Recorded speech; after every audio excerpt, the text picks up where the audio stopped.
the pain we can't hush, and then they find us. We're the real tough guys, breaking down barriers, we aim for the skies.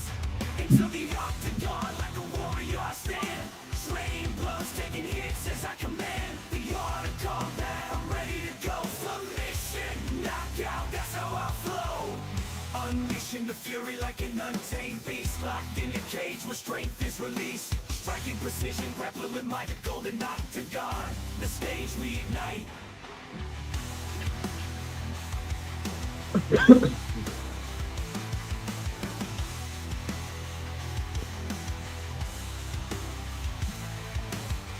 Unleashing the fury like an untamed beast, locked in a cage where strength is released. Striking precision, grappling with my golden octagon. The stage we ignite.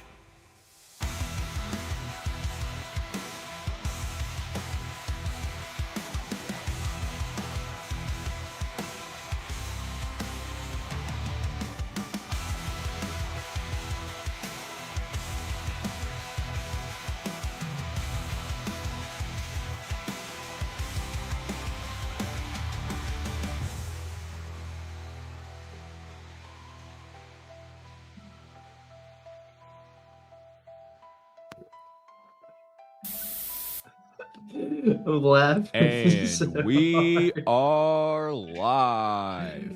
Shut Welcome. up, Faye. Get off here. What's going on, y'all? Welcome to the Golden Octagon MMA Podcast. My name is Matt. D Rose is on that side of the screen. I made it back home safe from San Antonio. Had a blast while I was out there. I'll share a few pictures and stuff with everyone during the show here today. Sorry, D Rose. I drank and I like inhaled my drink, and then I heard myself like the echo of my cough through your mic. I was like, "Damn, that was loud." I was like, "I'm not even muted." I almost choked to death. Like, honestly, I didn't know what had happened. I just heard you like kind of choking a little bit, and it caught me off guard. And it made me laugh too. So yeah, I didn't know what that was. I didn't know if it was a drink. I didn't know if you was taking a gardening break or what. But yeah, I heard that. It made me laugh too. Yeah, they're trying to take me out, before we even get the show started, dude. Crazy. Yeah, what's going on, y'all? Appreciate y'all for stopping by, hanging out with us here tonight. We're stopping by here on a break week just to kind of recap this past weekend. Dana White Contender Series last night, go over any news or anything that's came out, from this past week or so, and to stay in the algorithm because we took a break last time. Heroes, that was the worst one that we've had, dude, because we had like 2 or 3 people in here the whole time. We can't take no more breaks, unless it's like an extended break period. We got to be here on the break weeks. Oh yeah, 100%. Yeah, that's why when we were talking about it, I was like, hey, let's get back in there. And plus there's still a lot of news and stuff anyway, and hey, still getting up in here and chatting with the boys. We can answer a few questions and whatnot too. So yeah, it's definitely good to stay consistent. Yeah, man. Gotta love those questions. Anyway, on today's show, we are going to be recapping, as I said, Dana White's Contender Series and UFC Noche from this past weekend. Got some stuff to talk about that I don't want to talk about, but we'll talk about it. And then one of us is going to be eating beans, and it was kind of undecided until later on in the night. But we'll talk about that as well, and then we'll go over our UFC news and fight announcements. And there's no fights this upcoming weekend, so me and D Rose will be back next weekend to break down UFC Perth. But before we get into all that, let's get into the chat. And Dixon, I saw it earlier and I replied to it, dude. I was laughing so hard. I'll pop it up on the screen. Oh my god, bro! I didn't know he was that close to Tracy Cortez. You gotta tell us, was she wearing perfume? What kind of fragrance was it? Did she smell amazing? Did you get a chance to see her feet too? And I don't know if you guys saw it or not. I did wait in a big ass line to meet Tracy Cortez about an hour or so. Yeah, she did smell nice considering it was an air conditioned area, as where all of us were out in the Texas sun at like 100 degrees, hot as shit out there. So I'm sure all of us smell like, ass with shit with ass, whichever way you want to say it.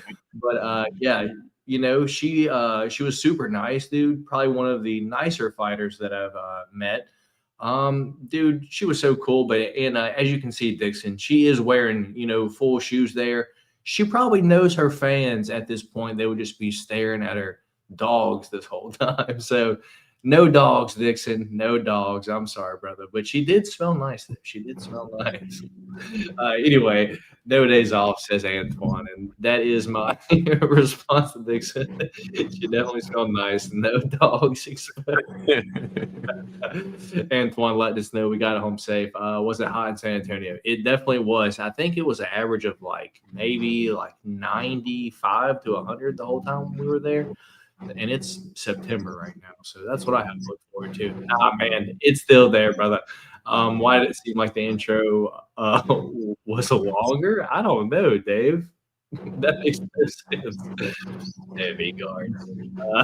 Dude, I was going to ask you if you saw a lot of Spurs merch. Dude, I'll just kind of pop it up right here since we're talking about it. This, the jersey that I have on in the Tracy Cortez picture, the back of it, that's what it looks like, dude. So that's dope. It's a sick ass jersey. It was $100.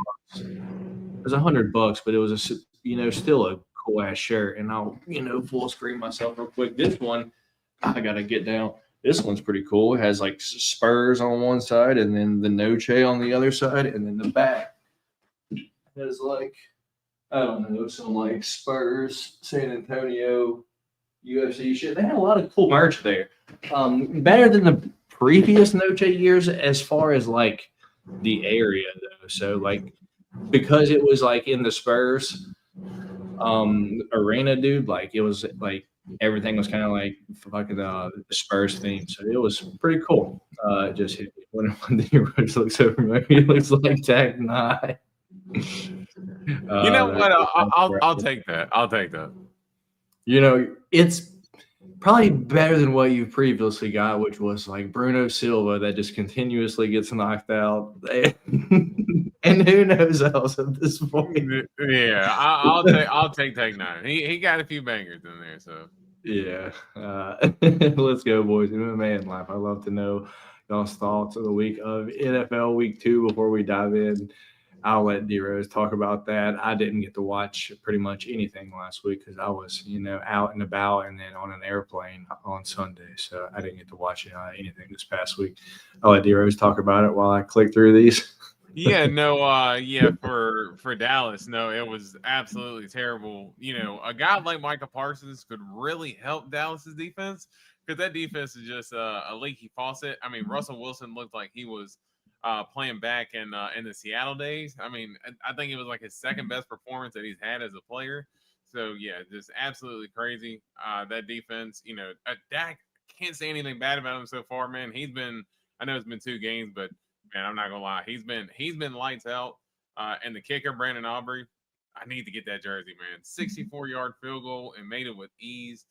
The first field goal kicker ever that is probably the highest selling one of all time at this point. Yeah, more 64-yard field goals than anybody. He's already made 2 in his career, and the rest of NFL history has made 2. So yeah, it's crazy, man. Yeah, and Antoine, T-Mobile. I mean, the Frostbank is cool depending on kind of where you're setting at, because even the bathrooms are a lot nicer the farther you go down. Because you go up to the 100, 200 level, there's so many people there for the bathrooms, but you just go down to right below the floor level, it's no line for the bathrooms. T-Mobile, I probably like T-Mobile a little bit better though, but Frostbank's a basketball arena though, so they just kind of made 2. I agree. And Dave's not happy. He's a Giants fan. But Dave, you know what? If I'm gonna be honest, upset of the year, I'm calling the Giants to beat Kansas City this week, dude. D Rose knows the problem that Cam Scadaboo is. I've been talking about him for how long now? How long? D Rose tasted it last week. It wasn't fun, but good running back. Just runs into everything. Good luck stopping that guy. He has to stop himself. is I'm not sure what you're asking, Antoine. Talking about Brandon Aubrey. Yeah, I mean, at this point, Brandon Aubrey, I mean, with him making as many 60-yard field goals as he had and making them with ease, I mean, that dude is just ice in his veins, coming in to tie the game, to send it into overtime, and then, another game winner as well. Yeah, he's, to me right now, I think it's hard to project going forward with kickers because kickers are so up and down. But right now, man, there's no one better than him right now. Brandon Aubrey. I agree, dude. Good field goal kicker, and that's crazy to say that we're talking about field goals. Anyway, with that being said, D-Rose, let's get into the show, man. Our UFC Noche and Dana White Contender Series recap. What do you want to do first? You want to do the Noche or you want to do DWCS? Let's go ahead and do Noche since it was kind of the most important. All right. With that being said, let me share my screen just so I can not skip over any of the fights. Again, we got time today, so why not actually pull the card up and see. Main event this past weekend, dude. Wow, dude, that crowd. Quick plug real quick. The vlog will be out Friday, so it'll probably be about 30 minutes or less this time just because I wanted to keep it a lot shorter because my past few ones have been like an hour and 20, 45 minutes. This one's going to be about a half hour. It'll include, I think, the day that I get there, which is Thursday, weigh-in day, which is Friday, fight day, which is Saturday. So 3 days will be in 30 minutes, including everything like weigh-ins and fights and, me looking around San Antonio and all that cool shit. So quick plug, that'll be out Friday. But, getting to the fights, main event this past weekend, Diego Lopez, John Silva, dude. I'm so happy that Diego Lopez won, dude. That crowd, every time John Silva popped up, like people were barking, but it was mostly boos. And then it's like once the fight ended, they were still barking. It was almost like I don't think they know who's the one that barks, if I'm going to be honest. Like it was kind of odd there. But during the fight, the fight itself, Diego Lopez won the most of round one, but I have to be honest, John Silva came on hot there once he did stand back up and was landing some heat on Diego there at the end of the first round because I'm, edited my fucking vlog footage right before this, and I'm like, damn, fucking John Silva was fucking laying some heat on Diego there at the end. But the end of the round ended throughout the first round. I think John Silva threw 2 spinning elbows that missed, and then start a second round, ends up throwing, front kicks that were kind of landing, and then threw another spinning elbow that missed again. So he threw 3 spinning elbows at this point, has not landed one single one yet.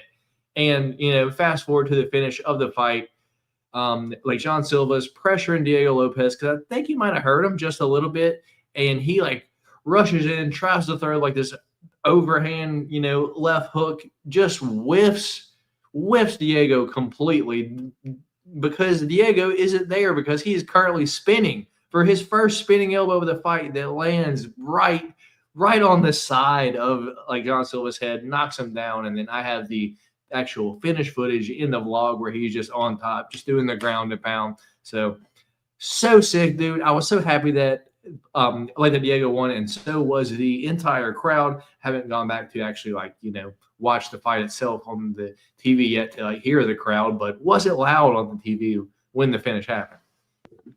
The finish I was watching it on my phone because I was actually still at work when the fight was going on, and I was literally as I was seeing my last customer out the door, I'm turning around, and as I turn around and walk away, I put the phone back up because I had it planned in my pocket. I pick it back up, and then all of a sudden, boom! It was almost instant that it landed. So I was glad I was able to pick my phone up in enough time. But yeah, just hearing that crowd just absolutely roar, man. And I even told you, I said I had to hear what it sounded like on the inside because even just on the outside, cold chills just went down my spine just hearing that crowd just roar for Diego Lopez when he got the finish. Absolute dogfight.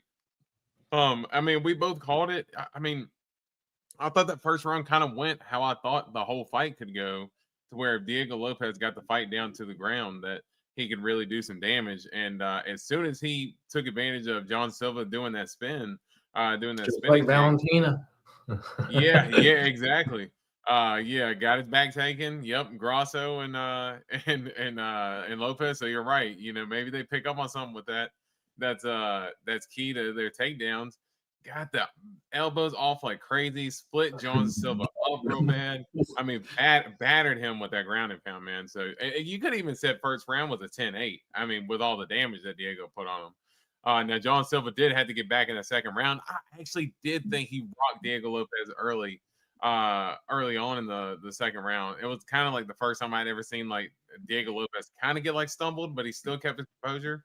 But yeah, to still be able to get the finish the way he did after John Silva was, I don't want to say tuning him up, but John Silva was getting comfortable. Let's say that he was getting a lot more comfortable on the feet, and that Diego Lopez to just flip the cards like that just shows how much of a dog Diego Lopez is. And man, you got to kill that dude to get him out of there, or if not, he is kill or be killed. And he was the one that was doing the butchering on Saturday. Yeah, man, fun fighter, and he, should be back in title contention. Like, should it be, right away? Nah. Like, let's see what happens with like Lerone Murphy and like, maybe like the Mobsar fucking rematch. That'd be a fucking good fight, for who fights next. What do you think? Aljamain called out Diego. What do you think about I that? I don't think that's a good fight for Aljamain, if I'm gonna be honest, because fucking Diego is just a big guy, man. Yeah.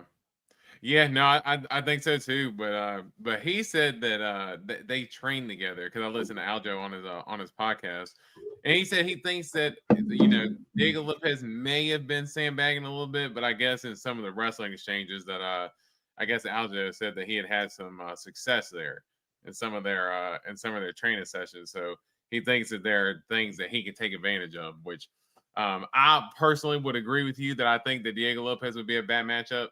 But maybe Aljo with the footwork and stuff like that too. He can make that fight interesting. So Aljo's not a dumb guy. He's definitely smart, and he's a lot bigger at 145 than I thought he was going to be. Moving up, he seems to size up pretty well with all the guys up there. Yeah, man. And like that was also kind of the third spinning elbow finish of the year, if you want, not counting like the ground and pound, dude. That's kind of wild that, it's happening and it ain't Molly McCann doing it, dude. Yeah, exactly. Because she was the one who was putting up the numbers initially. Molly McCann walked so Carlos Prates could run. Okay, so leave her alone. And hey, she got a finish over the weekend, and I think it was some boxing as well. So did you see that, dude? That Yeah, was like the earliest stoppage I had ever seen, dude. I was like, why did the ref even stop it? Like boxing for you though. We'll talk about like that a little bit more later though. Yeah, no, dude, 100%. That was a terrible stoppage, but yeah, no, the spinning elbow, it's a thing that hey, guys are setting up. I know you sent me that clip earlier where Diego Lopez had been practicing said elbow, multiple times, even going backwards and doing it as well. So, kind of the timing was perfect. Set it up and put him out. So it's a dangerous weapon. That dude, that just like actually touch your elbow and just feel how hard that is. Sharp, dude. Now imagine, yeah, dude. Now imagine someone just spinning, and they're probably spinning, even if it's just 10, 15 miles an hour. Like, dude, someone swinging this at 10, 15 miles an hour and smacking upside the head. Dude, it like hurts your hand. Yeah, but just imagine the force impact from a spin, and you're running into it like Aaron Pico did. Yeah, there's a reason you're going out. It's such a brutal weapon, and guys are finding ways to use it effectively. Yeah, the boxing machine reminds me of how much better MMA is. Indy, Dave Indy, or Lopez versus Evloev too. That's what I was asking. But I think either of them good fights. But eventually Mobsar has to fight, and he does have a win over Diego. So I think if I was Diego, I'd probably take the Mobsar route at this point. But that should. I mean, I truthfully think that the matchup with Mobsar would be a tougher matchup for Diego than the Aljo matchup would. And Aljo, former champ, he's a big name. I think that's a guy who, and I'm not saying that Aljo would be an easy fight, but just out of the two, we've seen Diego lose to Monzar already, and Monzar is a good fighter, man. He's hard to hit clean. His defense is good, and of course, we know about his wrestling. So, yeah, he's a good fighter, and it's a fresh matchup with Diego and Aljo too. So, I think that's a fight, and I think that's a fight where either one wins. You can make the argument that they can fight for the belt next. So. And who's next for Silva? Winner of Emmett Zalal? Sure. Why not? I haven't looked at it that much. I think he's going to be out for a little bit. It's going to take a little bit to heal his cuts, so we'll see. What do you think? Yeah, it's definitely going to take him a minute to get back. I would say, I mean, he's not going to be out forever, and I definitely think he's going to be back. I mean, maybe just Josh Emmett in general. I mean, you don't want to keep putting Josh Emmett up against all these up and comers, but I think a matchup like that, or maybe like a Dan Ige or somebody like that for John Silva. All right, so co-main event: Rob Font, David Martinez. I have to be honest, Rose. Until I think what was it, late second, third round, this fight kind of sucked, dude. And then at some point, I don't know what David Martinez landed because I probably was not looking at the fight at this point, but he ended up rocking Rob Font and wobbling him around like a little bit. And there at the end, dude, I think that David Martinez thought that he won the fight by knockout, but it was the end of the round. But David Martinez does win the fight via decision. Surprised me because I didn't think there was a chance that Rob Font lost that fight, if I'm going to be honest. But dude, this past month, dude, I've been so bad at picks. Maybe I'm just, not focused. I'm focused on moving and everything, and I'm just stressed out. So the feelings aren't coming the way that they used to come, dude. Just not good picks for me as far as, who I'm a big favorite. Like this person's definitely winning pretty much over this past month or two, dude. Yeah, I mean, and plus, I mean, it's not the easiest thing as well to pick fights. I mean, there's a reason why, a lot of people, you look at their Tapology records and they might have winning records, but there's definitely going to be weeks in there where, they struggle, and it's the fight game. So, you say it all the time, anything can happen. It's a hard game to predict. You see a lot of underdogs. I mean, just look at Contender Series last night, and we're going to talk about it, but look how many underdogs came through last night as well. It's a hard sport to predict, man. Yeah, man. So what did you think about the fight itself then? Yeah, I mean, I was with you that I didn't think the fight was the most exciting. I mean, it was pretty good, but I mean, I did think that David Martinez, I mean, he did what he had to do to win the fight. I mean, he was making it to where Rob Font was, really chasing him, and David Martinez was using a lot of footwork. And I know the commentators kept making the comment about how Martinez was a southpaw, was making it tough for him, for Rob Font to land that jab, but. Yeah, I really thought that Rob Font was going to maybe even be able to use some wrestling, but yeah, Dave Martinez, he did a really good job at stuffing the takedowns, using his footwork, and not getting hit clean. And I don't know what it was, but it was something awakening him, and something awoken him in the third round to where, he had just all of a sudden put his foot on the gas, and he started doing the point down with 30 seconds left, and I was really surprised that he did, because I was like, man, I thought he won the second round was close, but I thought he won the second round, and as somebody who bet on Rob Font, and then the third round, I thought he was winning. You don't have to put yourself in any danger. He decided to, and he hurt Rob Font there at the end. Rob Font was going for the takedown, and Dave Martinez was going for the finish. That crowd went absolutely bonkers. So I think that moment sort of redeemed Dave Martinez's performance.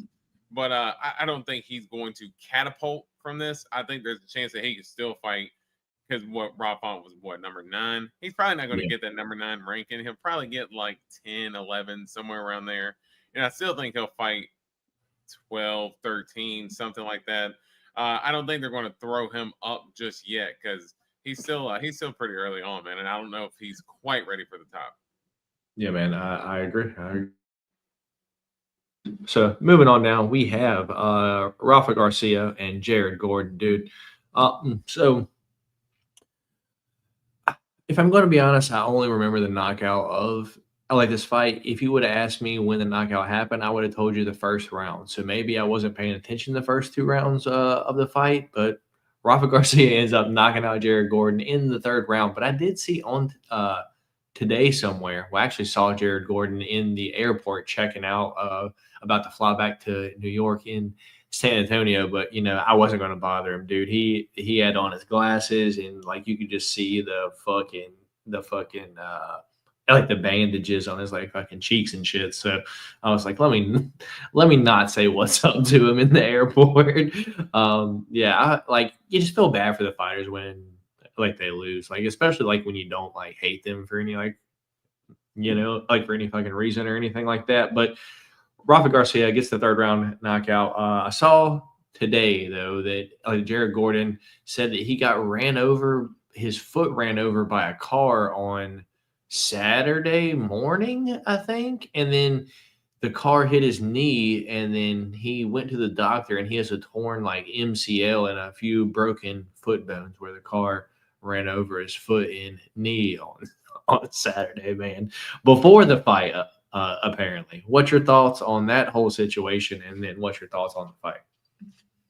Yeah, I mean, I remember the fight, playing out, and it was a good fight, and I thought honestly a little bit. I think I might have mentioned it last week, but a little bit of Spider-Man meme. I thought both of these guys are kind of the same fighter, kind of like that boxer wrestler type style. And I thought Rafa Garcia, I thought he had won the first round. He had started landing, a couple of big punches there. Looked like he might have dropped Jared Gordon early on. I couldn't tell if it was that or if it was a stumble, but he was definitely getting the work off. But it looked like Jared Gordon started getting a little bit more comfortable there in the second round and started landing a few more of his shots. Started having like some clinch exchanges there. But the third round, it was like they both just kind of like just bit down. It was like, dude, screw it, and they just kind of just threw down. And Jared Gordon, there he was landing some big shots. But Rafa Garcia, it was like every single time Gordon landed one, like Rafa Garcia had three for him, like in return, and it was just accumulation of the damage added up for Jared Gordon there, I think. And then that shot that Rafa Garcia landed, I mean, it was a money shot, dude. I mean, Jared Gordon is stepping in, trying to land a big shot, and just right before he does, Rafa kind of just dips and just slips that right hand in, lands it right on the chin. Almost had the submission and almost had it, but dude, Jared Gordon's so tough, he's not going to give up. So still fought out of the submission, but that ground and pound, Rafa Garcia landed them nasty elbows on the ground, and it was definitely over, and it was a good stoppage, and it was a good finish to what was a pretty good fight overall. Yeah, man. And the question from Dave, I don't know why you would fight after getting hit by a car. I mean, some guys gotta make money, dude. I mean, sue the fool that just ran over you, dude. That person's probably not gonna be worth what he's trying to. Their insurance would, though. Like, come on now. Oh. Who knows how long that's going to take? He needs to get paid now, and who knows if he ain't going to sue still. But that's not an immediate payout. You know what I mean? And you got to pay lawyers. Hey, let me go in here and let me get my scrap, and then I'll go ahead and handle that, and then make a little more bread. Yeah, and he can't take any painkillers because he's recovering addict now, so he don't want for it to lead back into something, dude. So he's just out there raw dogging it, dude. Crazy. Anyway, so moving on down. I didn't share my screen. Let's go. Moving on down. We got Kelvin Gastelum versus Dustin Stolfutz. This was kind of a banger in the first round, I think it was the first round. And then after that, dude, I just hate seeing the fucking refrigerator that is Kelvin Gastelum fighting there, dude, because it's like he's blatantly in there cheating, dude. You missed weight by 6 pounds, but you miss weight every damn fight. He could fight at 205 and would weigh 208, dude. It's like I don't understand why it's like he has to miss weight, dude. It blows my mind. Yeah, what's going to happen? Because he was talking about short notice. What short notice, Kelvin? Like, what? I'm just, dude, they cut Brian Battle. Dude, do they cut Kelvin Gastelum for the weight misses? And I know Kelvin has a longer history than Brian Battle, Yeah. but man, I gotta think He's that I'm with every you, man. fight at this point now. It's Yeah. like, dude, like, you have to schedule him a heavyweight so he can't miss. Yeah, Like, he's going to come in like 235. don't tempt him. Don't tempt him. Dude. Do not tempt him with the Taco Tuesday. You know how he is with the tacos, man. He can't give them up. I mean, hey, I can't blame him. I love a good taco. Hey, I ate some tacos last night. I had some homemade ones, and they were better than Taco Bell, man. I love me some tacos as well, brother. But I'm not a professional fighter, man. And for Kelvin Gastelum, just everything that I've heard is just that he just has the I would say the discipline of a child when it comes to his diet. It's like he just cannot put down like all the bad stuff that's going to hinder him from making weight.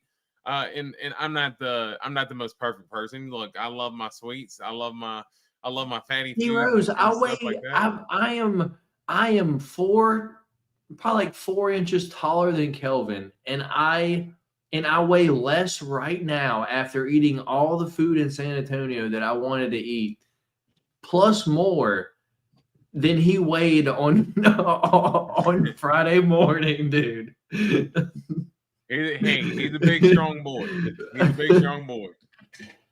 But yeah, I do think there's a talk with him that needs to happen. That hey man, you're probably gonna have to go, and I would not be surprised to see if he did get cut. Yeah, man. It would be sad to see, but at some point you can't just keep missing weight forever, dude. Yeah, Anyway. I've loved watching a fight for a long time. I've rooted for him for a long time, and I've always liked him. But yeah, I mean, it like you said, at this point, it just ends up being blatantly cheating. At this point, honestly, I mean, the way he did D-Rod, I mean, it was supposed to be at 170. Then all of a sudden, he's like, "Oh well, sorry, I'm not gonna be able to make weight at all," and now it's up at 185. He fights at his weight, and then this coming in blatantly overweight, and he's saying it's a short notice when it's, dude, it's 4 weeks. Like, I mean, some people have made weight within like If you 6 can't days. if you can't make the weight, don't take the fight, Kelvin. Like, Right. as simple as that. Right, Yeah. that's the problem, and honestly, part and blame on the UFC as well, because you know how he is in terms of making Yeah. weight. So why would you ask him to take a fight on that shorter notice? But yeah, as you said, Kelvin, he knows himself. If he knew he couldn't make weight, then don't accept the fight. Yeah, man. Moving on down, we got Alexander Hernandez versus Diego Ferreira. It ends in a second round knockout. I was surprised at the pop from the crowd that Alexander Hernandez got, but he is from San Antonio, so I guess that kind of makes sense. And he changed his name this week to the El Gran Chongo, which is the great ape in Spanish. So I thought that was real weird. Like, why did you do that? But it is what if he doesn't stick with that now, it's like that was weird that you did it for just that night. Just gonna put it like that. But yeah.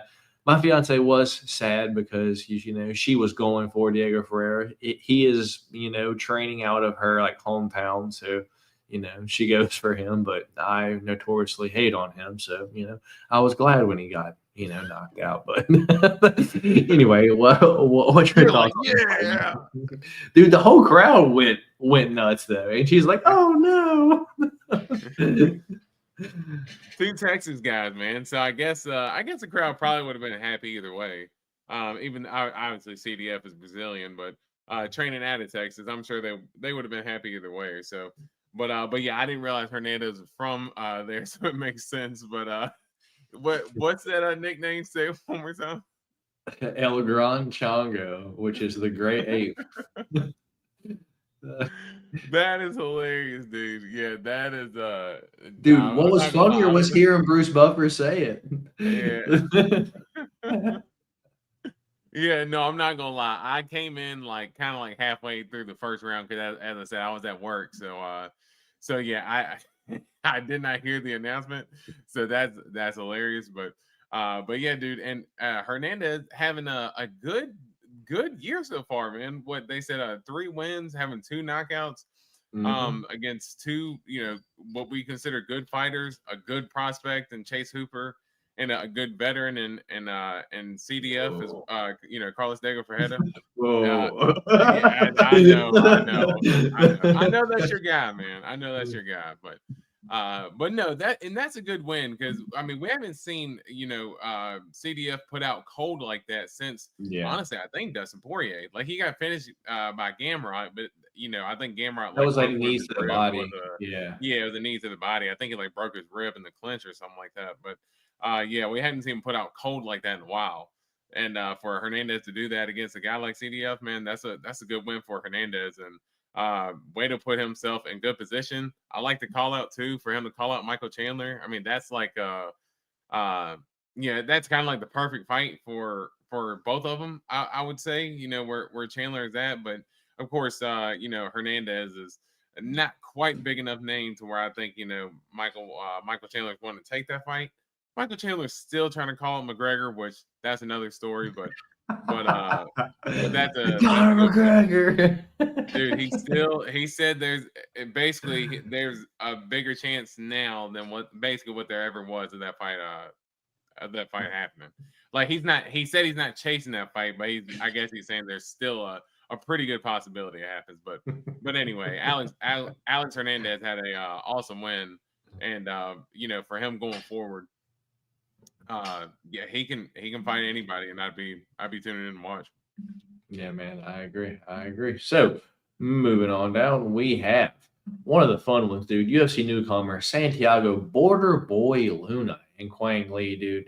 Santiago Luna has some fandom there in Texas with the Noche crowd, but it was a very pro-Mexican crowd, and this guy is from Mexico. So he went out there and banged with Quang Bang Lee, and Bang Lee got banged out, dude. First round knockout, 2 minutes, 48 seconds. That shit was clean, too. Actually, that was one that I fucking did see. I was like, dude, this guy's going to be a problem. And something to keep in mind is he was on the Mexican Olympic wrestling team. So he didn't even have to show that in this fight for the most part. So, keep that in mind. Santiago Luna is going to be a problem for the bantamweight division. At least I think so. Big guy, too. At least for 135. Yeah. He looked sharp. Good boxing. Good leg kicks. He had pretty good defense for the most part too. Quang Lee was able to land some shots, but when it was like as soon as Luna landed like that first shot that put Quang Lee, on skates, it was this a shark and blood infested water at that point, and just going for the kill. And I thought that stoppage could have been stopped like a little bit earlier. Like, I mean, Quang Lee was kind of getting rocked around, a couple different times. I'm like, he let him go down. Yeah, I'm like, ref, you can stop it. You can stop it at any time. And then all of a sudden, he falls and he's getting banged out again. I'm like, ref, please. And then finally, as he's finally out unconscious, he comes in and stops the fight. But that was a nice, clean performance for Luna. Hell yeah, dude. Gonna be a problem. Moving on down, that was the main card. So going to the prelims, we have Jose Medina, Dusko Todorovic, dude. This was one that, I was least excited for this fight on the card, but I probably thought that Dusko Todorovic was going to submit Diego, or what's his name? Jose Medina. I said Dusko Todorovic versus Diego Luna. But anyway, Jose Medina versus Dusko Todorovic. I probably thought I was going to submit him. I think I had him sub 2 or 3 in a few parlays, and it ends up happening in the second round, or in the first round, 4 minutes, 21 seconds. But, dude, they got to cut Jose Medina now, right? Like, he lost on the Contender Series. Dana White signed him off a loss. And then now he just lost 3 times against to literally one of the most chinny fighters on the UFC roster, dude. And it's like, he didn't even – I don't even know if has he thrown any offense in any of those fights against, I forgot who it even was, like on the Contender Series, but against fucking Zach Reese, he just got the shit beat out of him all 3 rounds. And then against Ahiba Gaudier, these aren't strikes. These are, waving him on. And in this fight, dude, he just got punched and then taken down and then choked out, dude. It's like, he's got to have, like, out of 3 fights, he has to have the lowest strike count in UFC history out of like 3 fights, dude, because I don't know if he's landed. It's got to be under 10 strikes in all 3 fights combined, dude, because I don't think he's landed any. Yeah, but I think he might be tied for the most emotes in UFC history as well, with the constant getting waved on and then still getting cracked, and now he's getting to the point where he's getting finished by everybody too. It's like, come on, man! Like, you're just a punching bag at this point. I mean, if they want at this point, he was just a punching bag to begin with, and he got signed. No. I mean, but wasn't it like on the Contender Series? He was tough. He took the fight on short notice and stuff like that. Like, he just got his ass beat for 3 rounds. He didn't do anything. Yeah, I don't know what it is, but yeah, he's just a punching bag. I guess if he's got a few more fights on his contract, I guess let him fight his contract out. But if he's fought his contract out, paying this guy like fucking $20 or something because why is he on the roster? I mean, you know how some of the contracts are. They do like 5-6 fight contracts. Hey, maybe they're just trying to boom him out of here as quick as they can too. Just get him as many fights as they can, get him through his contract, and get him out of here. But yeah, I think he's got to be gone. If not now, I mean, at worst, 1 more fight. Jose Medina, Cody Brundage. Oh my God, loser leaves town, and it ends in a no contest. So, and then both of them leave town. Double knockout. Like they both just hit each other. They both just falling out. Just headbutt each other. All right. Draw. All right. Claudio Poyes, Joaquim Silva, dude. I was sad that Joaquim Silva didn't finish Claudio Poyes. He got the win, but it didn't help me because I had him, finish and start round 2, or Joaquim Silva KO 2-3. Close fight overall, to be honest. Claudio Poyes' cardio seems to be improved, and his wrestling seems to be improved as well. But I guess, what's your thoughts on the fight as a whole? I was kind of in and out in the fight, so I didn't get to watch it as much. But I know I did have a parlay on Silva as well. But I was with you that I did think that Puelles, his wrestling did look better, but I'm not gonna lie, I kind of came in like, I think it was like round 3, so, and I thought Silva had won round 3, and once I heard because he got fucking body kicked like in the 3rd, and then he kind of started to be like, oh shit. So you probably saw like after that part. Yeah, I think that's where I was at. But yeah, and then once I heard the judges, and once I heard the judge's name, and then I heard 29-28 Puelles, and I'm like, oh gosh. But yeah, I was definitely relieved that Silva won. Of course, I didn't hit anything anyway because my UFC betting weekend absolutely sucked. But yeah. Yeah, man. So moving on down, we had what was it? Tatiana Suarez versus Amanda Lemos. That was Tatiana Suarez holding Amanda Lemos up against the fence and taking her down. And then that was the fight. Tatiana wins via decision. Thoughts on that? Yeah, I think you honestly, you summed it up perfectly. That's exactly what happened. All right, moving on down. Jesus Aguilar, Luis Gurule.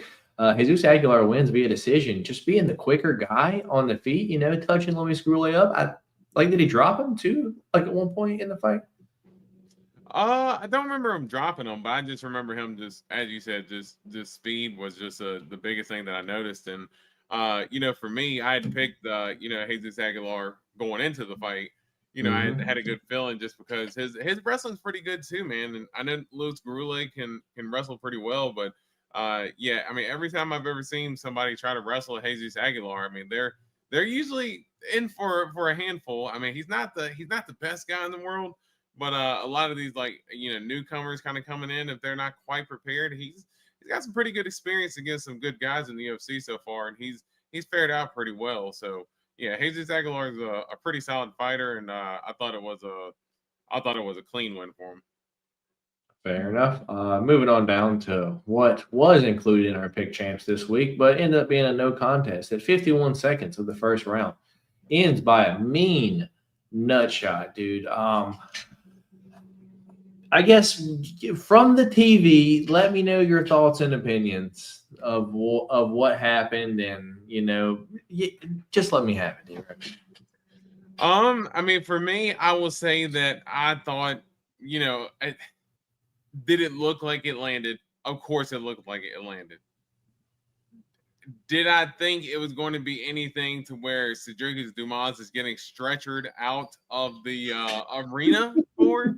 No, I did not think that it was something like that. I thought, the apparently he said he can't stand up. He said, I can't stand up. I heard him say it from the cage. I can't even stand. No, he said he couldn't stand up. And apparently he tweeted earlier, or I think it might have been within the last few days, where he said he still hasn't been able to pee. Like I'm like, no. It says, and I quote from SD_the Reaper Dumas _UFC. Do people want to see my balls? ? I want me to post my balls online so y'all can see. I don't know why people think somebody is making the injury or faking it to get out of the situation because of money or whatever. That is a good dude. There's no punctuation in this. Is a good opponent. This is a run-on sentence in a good match for me already. Agreed to take remake on a week notice or 2 week notice, whatever needs to be the case. Yeah, definitely don't want to see those. But he's talking about wanting a rematch with Zach Reese. I could care less. That's if both of those guys, were to end up fighting for another organization and not the UFC, I would not be surprised. That's fair. And then moving on down, there we go. My Google disappeared. And then Alessandro Costa, Alden Correa. Man, dude, Alessandro Costa ends up. So I didn't get to see this fight, but was it an injury for Costa? He ends up hurting his toe at some point at the end of the second round, and then he just kept like looking down at it, and then the fight started, and he's just looking down at his toe and just getting punched in the face. It's like, hey, why did you even come out? Like, I just don't understand, dude. And it's sad to see, because that was one of the ones this weekend that I was like, man, Alessandro Costa has got this, dude. This dude gets taken down so easy. But out of the first 2 rounds, Alessandro Costa shoots 0 takedowns, dude. Not even one. I'm like, what the fuck is going on? Like, do you not have a game plan for this guy? I was just so confused now. And it honestly wouldn't surprise me if they cut Alessandro Costa, man, just because it's like you can't keep losing these fights, especially one like this to a guy on short notice that I don't even think is UFC level, man. He looked good in the fight, but just a bad look for the outcome, man. And hate to say this, D-Rose. Hate to say this, but if we lose 3, it's done. So the fisting of the week, RIP, D-Rose. No more fisting of the week. We picked Zhang against Johnny Walker. Johnny Walker beat him. We picked Mauricio Hufi against BSD. BSD beats him. And for the 3rd week in a row, we lose the fisting of the week. We pick Alessandro Costa to fist Alden Correa. And Alessandro Costa loses by finish himself, dude. And it's not like they're losing by decision. No, dude. They're all getting finished themselves. They're all getting fisted, if you will. What's happening, man? Not the fisting of the week going. Man. It's gone, dude. That is that's rough. We are man. Well, I will say, lasted much longer than the latter. Last.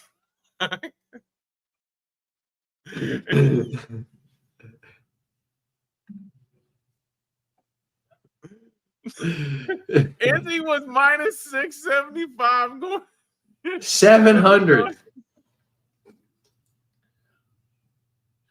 Minus, dude, when we got that line on that Wednesday, it was minus 675. So of course it closed at minus 700, but we thought we was doing something with that. And oh man, that is still hilarious. But yeah, the fisting of the week had a greater run than the latter. But God, I mean, if anything didn't have a greater run than the latter, that would be an issue. Yeah, man, upsetting though, upsetting. We got to come up with something new now. We got till next week. Anyway, Maserati Conejo, Alice Pereira, dude. Maserati Conejo was just chasing Alice Pereira around the octagon, just kind of touching her here and there. And Alice Pereira started to throw in the third round, dude, but I thought it was kind of too late. She's young, she's energetic. I think she'll bounce back. I think it's only up from here because, I mean, Maserati Rendon's probably the worst fighter at bantamweight, and you know she just had the Mexican fighting spirit behind her this past Saturday, dude. And my favorite thing was she came out to John Cena, dude. That'll be in the vlog as well. Like Maserati Rendon came out to the John Cena theme song, dude. That was sick, man. That was sick. But yeah, Maserati Rendon gets the decision win. What's your thoughts on UFC newcomer in that fight, dude? Yeah, I'm not gonna lie. I didn't watch much of this fight. I watched probably a little bit of the first round, kind of saw where the fight was going, and I was like, yeah, I gotta lock in here real quick. So I'm not gonna lie, I did. I gotta sell a Kia. Yeah. I stepped out on that fight because I was like, yeah, I can see Alice Pereira, 19 years old. She's gonna have trouble. She's young. But this is going to be one of those losses where she learns from it and grows from it. It's just that there's no real fighters at bantamweight, so she's going to have to fight women with some real experience and age gaps on her. But yeah, I'm not gonna lie, I had to get out of this fight. And then the last fight on the card, or the first one, was Rodrigo Cezinado and Danilo Donchenko. Thankfully, Danilo won. I was hoping that he would win, but from what I thought he was just going to go out there and pretty much get wrestled. But, he had solid takedown defense. And, dude, I cannot wait to see this guy fight. This dude's like a more polished Yuri Prochazka at welterweight, dude. Agree or no? Yeah, he's definitely got a little bit of that wild man to him. He definitely does. I mean, I did think that it did look like Cezinado was getting back into that fight because Donchenko was landing some big shots early, but yeah, Cezinado was landing some big shots, and he was starting to get his wrestling going himself. It looked like Donchenko was getting a little bit tired. Then he had the sequence where he had and it was clearly accidental. That was a low blow on Cezinado, but it was like that break there was almost kind of like that was enough of a break for Donchenko to get a burst to kind of explode at the last minute in the first round and get that finish. But it was a nasty finish, and yeah, Donchenko, he's fun, man. So I am with you that he's gonna be one of those fighters that's he might not be the best fighter or whatever, but just in terms of who's going to bring the action, yeah, Danilo Donchenko, he's definitely going to bring the action. Yeah, man, he's a fun fighter for sure to watch. All right, so that was the fights this past weekend. Let's get into the chat real quick, see what you guys got to say, and then we will get to the bean eating D-Rose. Anyway, we got Musical Medicine TV. Just seen this, but checking in, man. Met some cool people from your show the other day when I went live. Keep up the good work. Keep building this awesome community. I appreciate it, man. Thanks for stopping by. And she looks like handsome Squidward. Tatiana Suarez is Tatiana Dunn and terms of big fight, absolutely not, Antoine. I think she probably could win the championship right now against Mackenzie Dern or against fucking Verna, dude. You? Yeah, no, I actually think she could beat them, but if she's gonna put on fights like that, I don't know how urgent they're going to be to rush her into a title fight. She's probably going to have to earn her way back. Now, do I think she can beat a lot of those chicks? Yeah, but at this point, if she's not making any involvements in her game, it is going to eventually catch up to her. Yeah. We got let's get D Rose's dog of the week started. D Rose's dog of the week. All right, fair enough. Like I'm Dude, I going was in over. the I was in the crowd.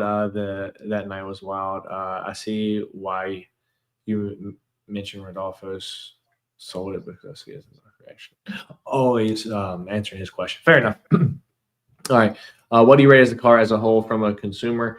I always have a good time when I go to the fights. So I can't I can't really complain too much. I got solid ticket price. It was like $380 per ticket where I was at, and I wasn't too far back. I had solid seats as you guys saw.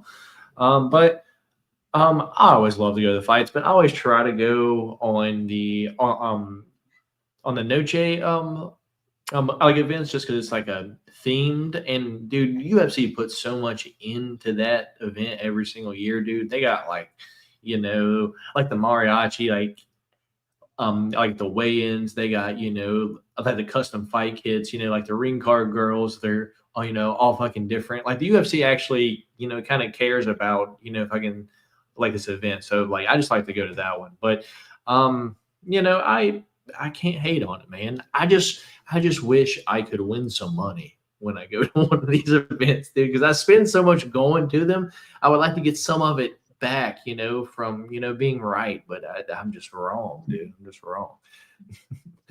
How do you feel about Molly leaving first? I don't know who that is, D-Rose. You might have to help me on that one.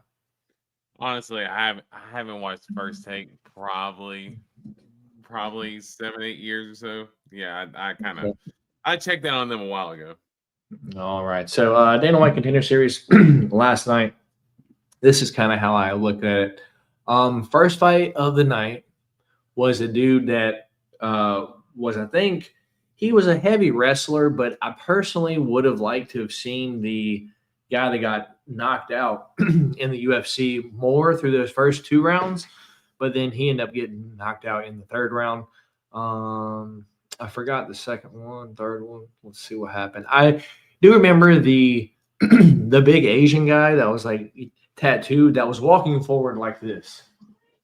I was like, this dude's going to get knocked out. This dude's going to get knocked out. But he didn't. And then I remember, I think his name was Thomas Gant, like trained by DC, heavy wrestler, went out there, ground and pounded that dude well as well. So I remember his name, though. So, that's one thing to keep in mind. If I remember your name off the Contender Series, I'm like, that guy is probably going to be a problem. But if not, whenever these next dudes fight, I'll go back, watch their fights on the Contender Series again, remember them, see who they are, and then I'll go from there. What do you think about Contender Series last night, Duros?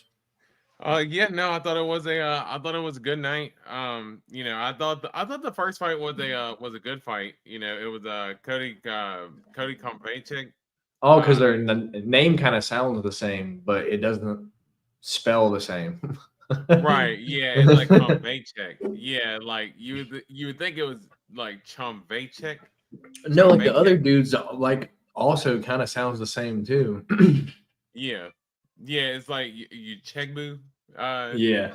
So Yeah, they had checks in them. both of them had funky names, but yeah, the Cody, let's say that knockout was nasty. That set up with the overhand right coming over the jab. I thought that was a nasty knockout, and I thought the first round was kind of boring. I'm not gonna lie, I started kind of fast forwarding through the fight. And then all of a sudden, second round, I watched it, and then they decided to start throwing down from there. So that's when I started sticking around. And yeah, that knockout was nasty to set that up for Cody. So good win for him. Yeah, the dude, it was Insu Huang. He Oh man, you froze, D-Rose. Every week this happens, huh?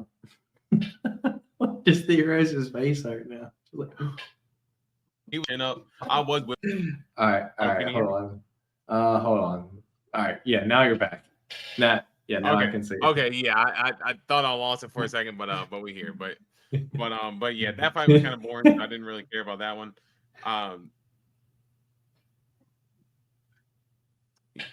This was my show back in the day. This is one of my favorite shows.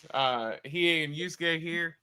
Yeah, that was that and Young, but Dragon Ball Z and them. Those were my shows back in the day. But I haven't watched Yu Yu Hakusho in years. But honestly, this Ozzy shirt was dope, so I love to get it. But yeah, you were talking about the guy with his chin up. What's that? Like you were talking about the guy with his chin up. I was like this, and then you froze. He walking around. That fight was kind of boring, so I didn't really even care about that fight too much. But Tommy Gant, I mean, that dude, he looked pretty ferocious. And DC was, I loved how he was like yelling at everybody, like, "Hey, I told you he was good. I told you he was good." So Yeah. I love the energy DC was bringing. And he was there in the crowd too. Yeah. Hopefully get him in just to watch DC and his corner getting our reactions. The Iwu Berwinski. I think that's how you say it. Anyway, yeah. That's why I don't remember, because it was like over like that. It was it was literally like so within quick. like 15, 20 seconds or something like that. Like big overhand right against the guy's name was Muhammad Ali. Oh that he yeah, ended up yeah. knocking out. But the guy got up and was trying to argue the stoppage. Like, no, it was a clean KO. Like You're out, brother. Clean KO. Like there was no arguing that whatsoever. And then for the main event, the Hector Souza, I thought Spanish guy. So yeah. And when I was going into the fight, so I didn't listen to any of the pre-fight stuff before. I just ended up watching the fight because I usually wait about an hour or so after Contender Series has started, and then I'll fast forward through all the pre stuff, so that way I can literally get straight to the fight. So I didn't hear anything about his backstory. I just watched the fight. And I actually, even after the decision, I was like, man, that dude fights like ferocious. Like he fights pissed off. Like I was like, even though he didn't get the finish, I was like, I love the energy that he brought. And then just hearing his backstory about how his dad just died from cancer, like, a day or two before. And, he was having a hard time, battling whether he would come in and fight or not. But still, Trains with Elia. What's that? Like fucking trains with Elia. Yeah, so it's, yeah. I'm sure that's got a big thing going for him as well. But yeah, being able to come in and kind of put all that stuff behind him to be able to come in and get a good performance like that. I love how Dana afterwards was like, kind of consoling him, was like, hey, love your story, love to see you in the UFC and everything. So yeah, that was a good it was a good night of fights for Contender Series. Of course, we've seen better, but I thought it was a solid night overall. Yeah, man. And the other fight combat news from this weekend was the boxing match, Terrence Crawford and Canelo. I was back in the hotel room, just laying in bed, and, someone had their Netflix logged in on my hotel room TV. So thank you.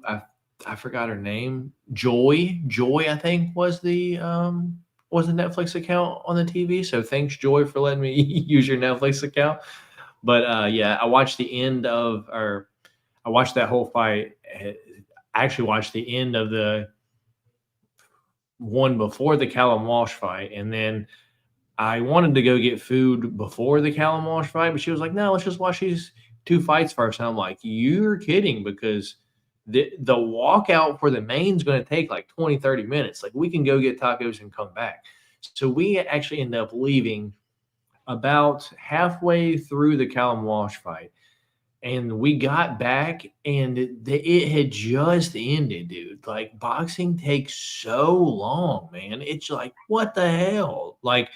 Even the rounds, it's just like, I know it's only 3 minutes, but it's like the longest 3 minutes of my life, just sitting there like, who's going to throw a punch?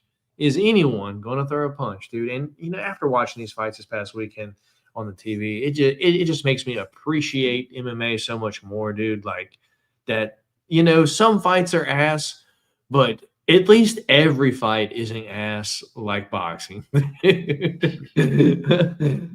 Yeah, no, yeah, you definitely don't get the big time performances in boxing like you do in UFC, just in terms of like the dog fights. Now, guys in boxing will say, well, that's that's meathead stuff and everything, but just in terms of entertainment value, like that's what we're here to see. We're not, we understand the science and the beauty behind defense and boxing and stuff like that, but really we're here to kind of see blood, guts, and war. And not again, not every fight has to be that. There could be guys who are technicians. And two of my favorite fighters, Israel Adesanya and Anderson Silva. Those were guys who were not guys who went out there and got in awards. They were technicians. They went out there and they styled on their opponents. So different styles can be appealing to others. But you are right, it's like so many technicians in boxing now, to where it's like somebody's waiting to counter somebody, and it just ends up turning into a staring contest, and it just makes it hard to watch over a full card. Yeah, indeed, indeed. And then, as you said a little bit earlier, Molly McCann made her boxing debut this past weekend, and apparently she got leg kicked during the fight. Okay. I don't know how that happens. But then in the finishing sequence, which is the only thing that I saw, I'm going to be completely honest. I'm not going back to find a Molly McCann boxing match. Just not hand up, not on my list of things to do in my life right now. The finishing sequence that I saw, the ref stepped in super early and stopped that fight. It seemed kind of like a fixed match to, start getting Molly McCann some wins for sure, to maybe get her on like one of these like Jake Paul cards or something like that. Yeah.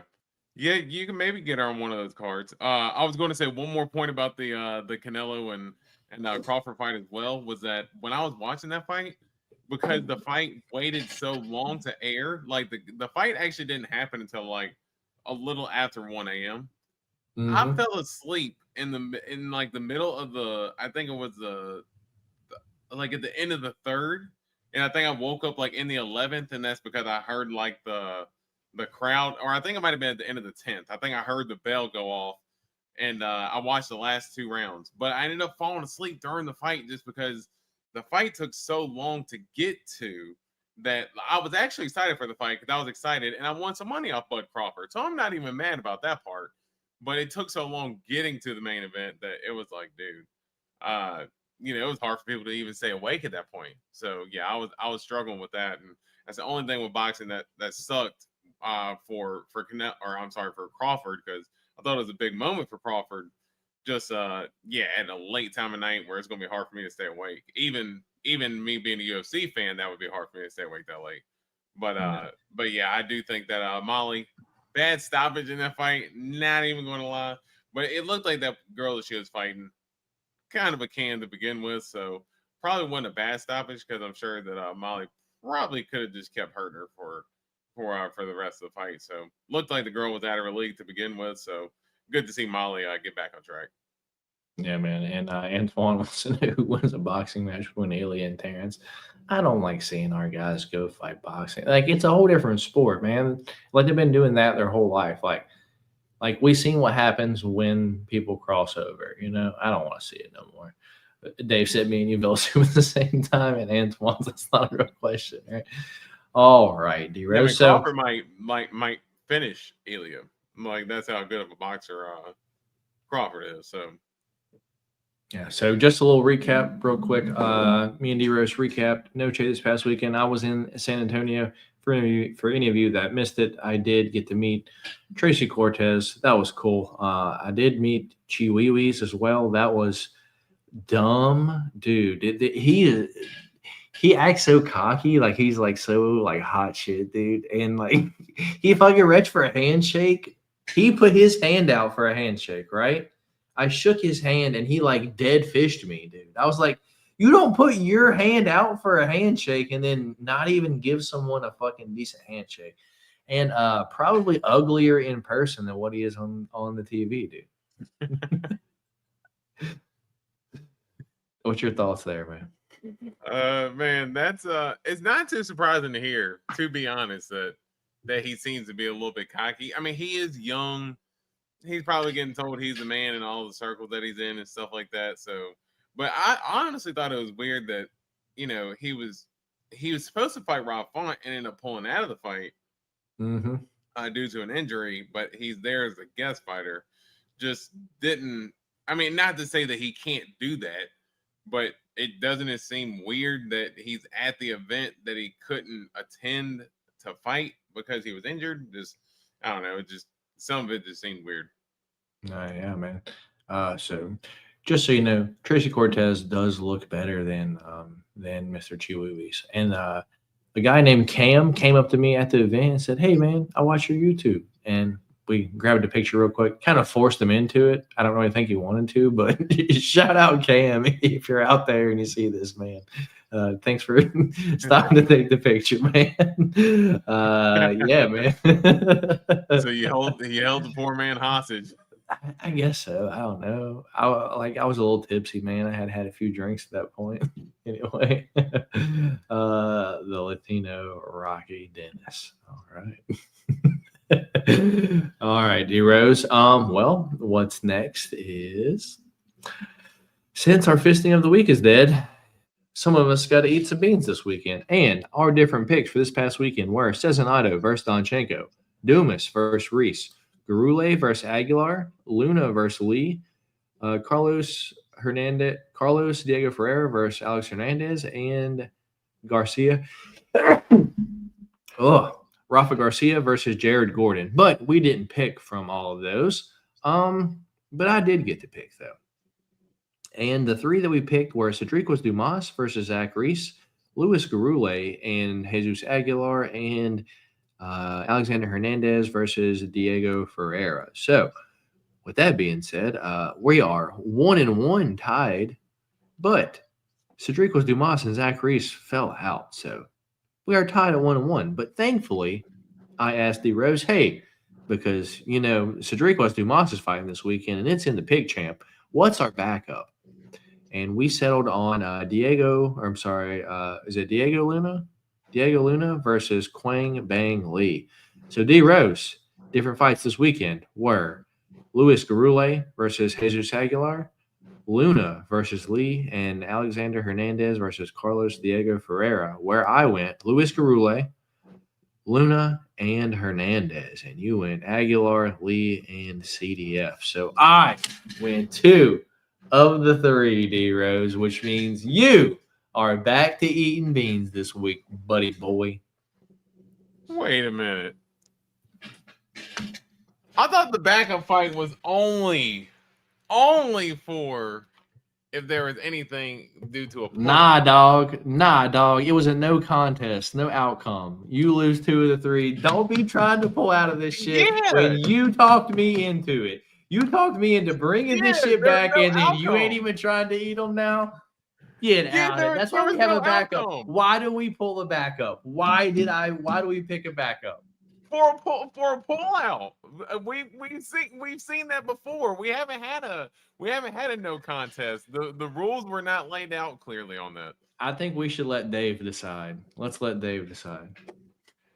Dave, how did that go? Because that fight actually happened, and the way that we had done it before was if there was a no contest, we still included. I'm glad you agreed to that, because he's gonna be like, eat the damn beans, D-Rose. D-Rose just gonna eat good jelly.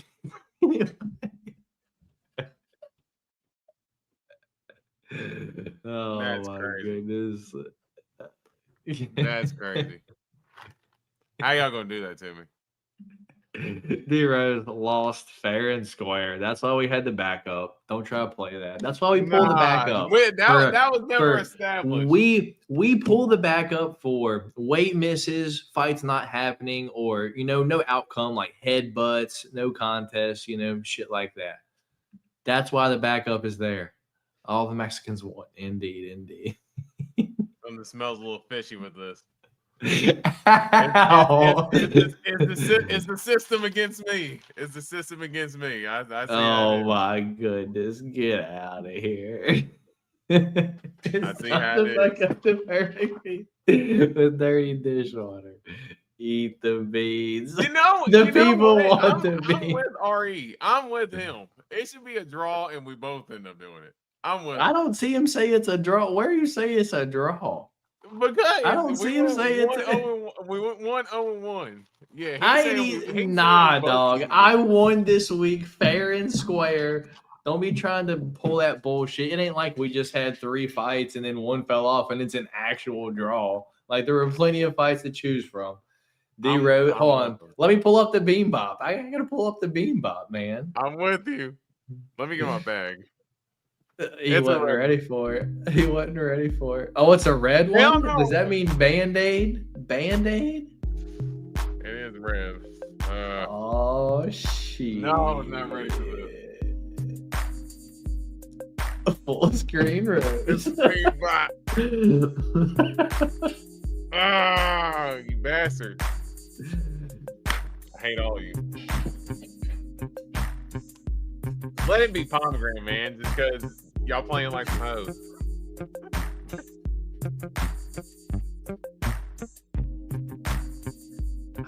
Man.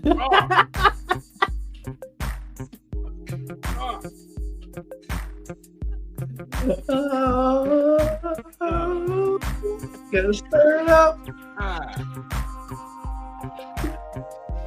Like it's sour. What flavor was it? Not like sour as in like it tastes like an old Band-Aid. Like What? That's what the flavor is. It's called Old Bandage. It ain't called No, New but like- Bandage. like it smells. I don't know. It's hard to explain. Like it's in my nose. Yeah, I don't know what it is, but that one's. Don't stop. Okay. I got 2. And the Oscar goes to D-Rose, says they.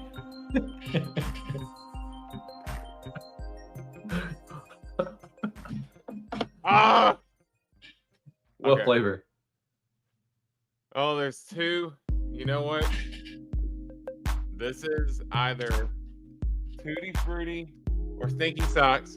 I'm actually putting this one back because I got either. Which one? Peach or barf on this one. That one's gross. I believe. Those are both gross, to be honest. Yeah. I'm putting the Stinky Socks back. Yeah, this was the darker one. So yeah, peach or barf. Come on, Peach. Ah! Hope it's throw up. He chewed down a long time. That one's We're good. peach. That's good. Okay. That's good, D-Rose. I'm happy for you, man. You I'll only take had to eat one bad one. Yeah, I can taste like these have been sitting up here a while though. I can definitely taste that. D-Rose is losing D-Rose mass. Oh my goodness. Why you putting beans back and shit? Yeah, but the thing is, like, even with even with that one, like, I don't know. Like when they sit here a while, like when they sit here open, like they just, I don't know. It's just, it's like weird. They get hard, they get gummy. Yeah, they don't. Probably taste depends like on the humidity, moisture of your house as well, the heat of your house. So if it's cold, it's probably gonna be hard. If it's I mean, you know, my basement's traditionally cold, so that does make sense. indeed. So with that being said, that was all the fun shit from this past weekend. But even though fun shit happened this past weekend, we did have news that came out from this past weekend, D-Rose, and you actually hit me up, I think Monday or Tuesday, and was like, "Hey, are we doing the podcast this week?" Because there's a lot of news that came out. So you are the one that was excited for the news. So while I'm getting this pulled up, what is something that you saw that you would like to talk about?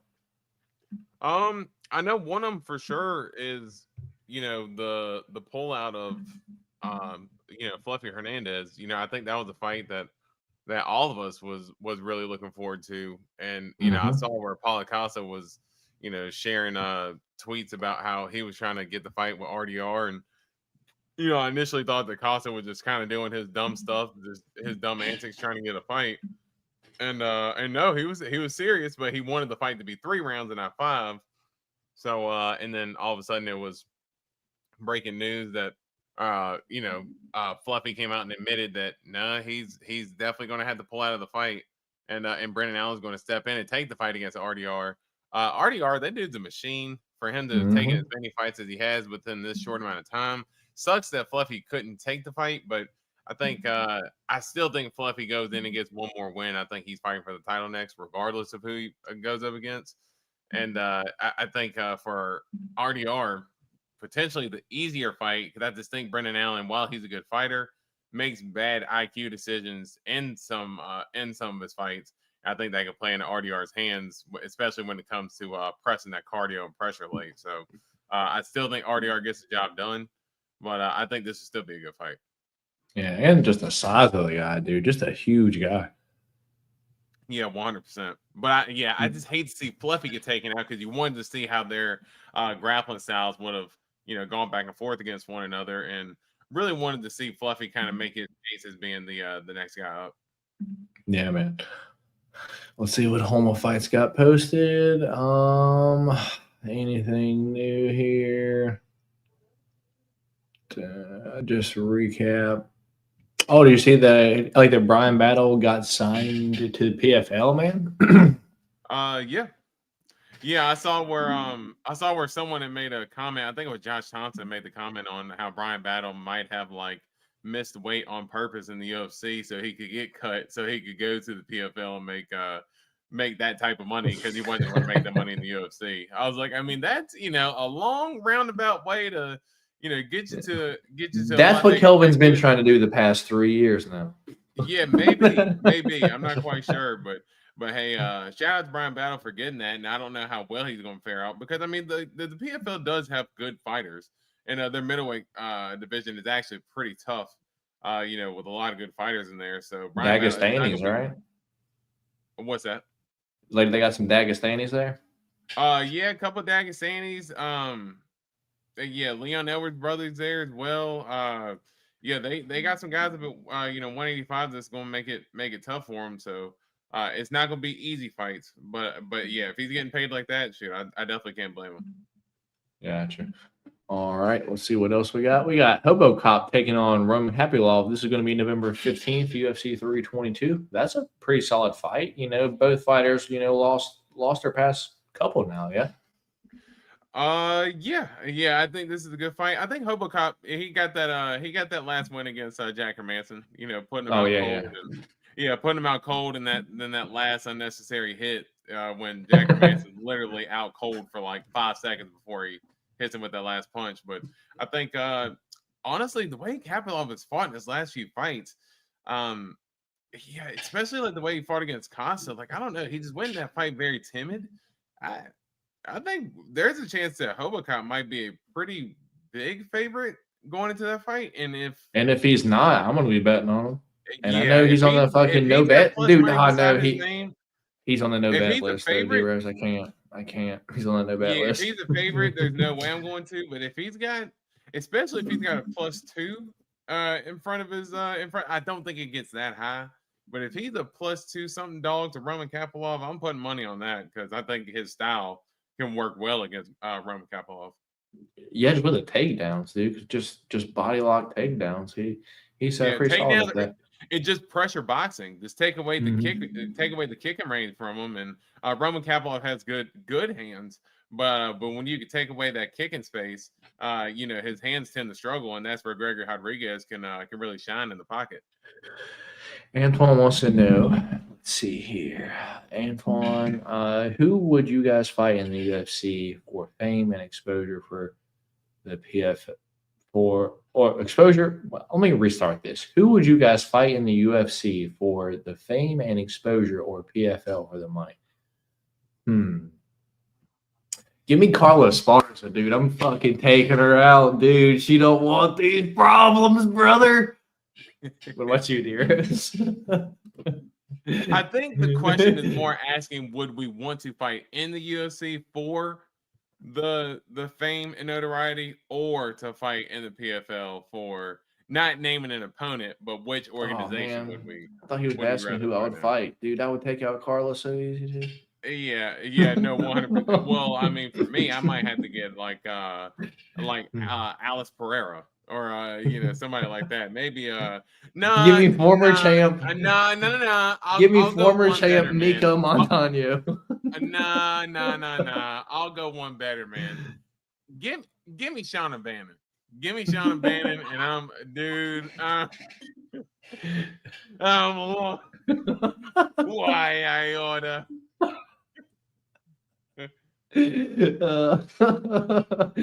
Oh But yeah, man. no. But in terms of the question, I would rather fight in the UFC for the fame and notoriety, just because you're going to get a lot more exposure outside of fighting, and then you're going to have a lot more opportunities like that versus PFL. You're making good money there, but you're not getting a lot of sponsorships or anything. I agree.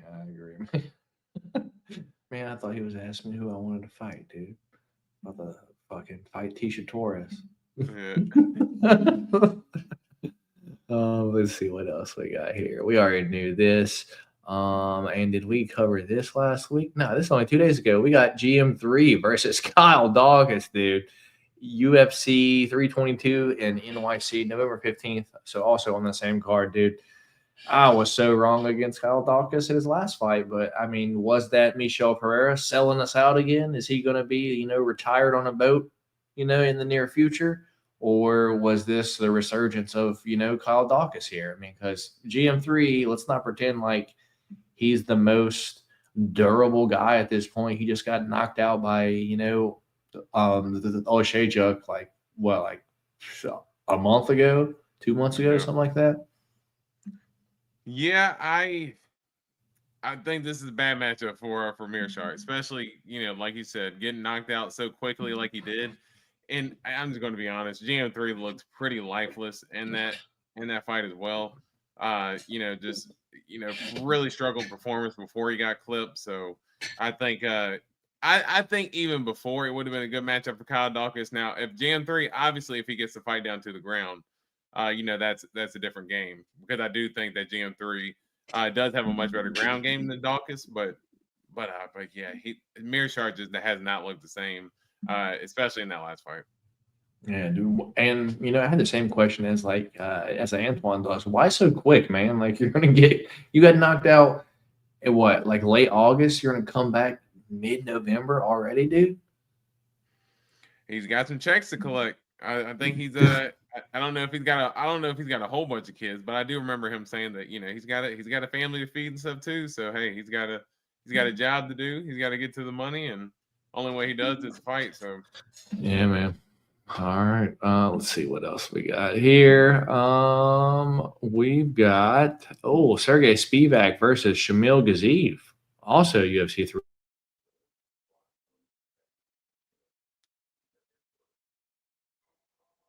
oh, What happened? Did I lose service? Can you hear me, Derosh? right there. Yeah, I'm back. I don't know what happened. Yeah, I didn't know what happened either. I was like, what happened? But this fight, it's definitely the is that the main event? No. Come on, man. This Shamil Gaziev. this You don't want this to see better you not don't want be to the see main him event. in another fight night main event. No, dude, because he gets tired. Yeah, that's this will be a rough fight. Let's just say that. The goat of the UFC is back, indeed. All right, so heroes don't care about that one. Here we go. Whoa, we have Nathaniel Wood versus Jose Delgado. This should be a banger. October 25th. What's your thoughts on this one? Hey, UFC 321. That's a good fight. I love me some Jose Delgado.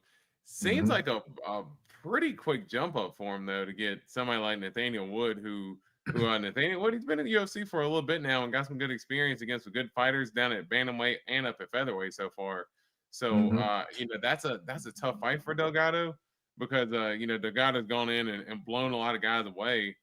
Nathaniel Wood is a hard guy to finish and a hard guy to hurt, especially up at 145. I think 35 he was a little more chinny, but up at 45 he's shown to have a good chin, good defense, and he's a pretty powerful himself. So that should be a damn good fight.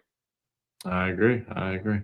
See what else we got on here. Anything new, dude? What happened to the nerds, man? They all lost, huh?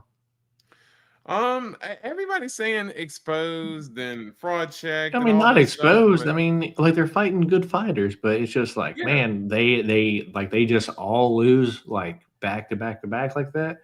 yeah. And again, they're like fighting yes, good Carlos fighters. Prates won again, but that was before he lost to Ian Garrett. Yeah. Yeah, and again, they're matchups that I said that I thought that Imavov was going to beat Bahia, and I thought that Diego Lopez was going to beat John Silva. So I thought those were just two tough matchups in general. Not to say that they're not good fighters, but there's This a lot of meme good cracks fighters. me up. This meme cracks me up so much. Like, Oh hell no! oh man. Yeah, Anyway, we got what? I'm sorry. What was you? Sorry, we got this one. Mayra Bueno Silva versus Jacqueline Cavalcante the day before my birthday. What a birthday present from UFC. What are your thoughts on this fight, if you have any care at all? I heard the hands rubbing. That's all I need to hear. Fair enough. Man, why can't somebody give me a fucking Ferrari, man? Wow. Dude, Anyway, I think that might be all. What is this? You think this is true? I know that's I know it's a match that Hooker's called for just because he says that nobody cares about Arman Tsarukyan, and he's not lying. This is what it And says. I think Arman Tsarukyan versus Dan Hooker is rumored to be in the works for November 22nd at Qatar, likely to be the main event. Yeah, I mean, I like the fight. I do. I like the fight a lot, and I think both guys. I think if Dan Hooker wins, he's came in. He's had a couple good fights against a couple good ranked lightweights.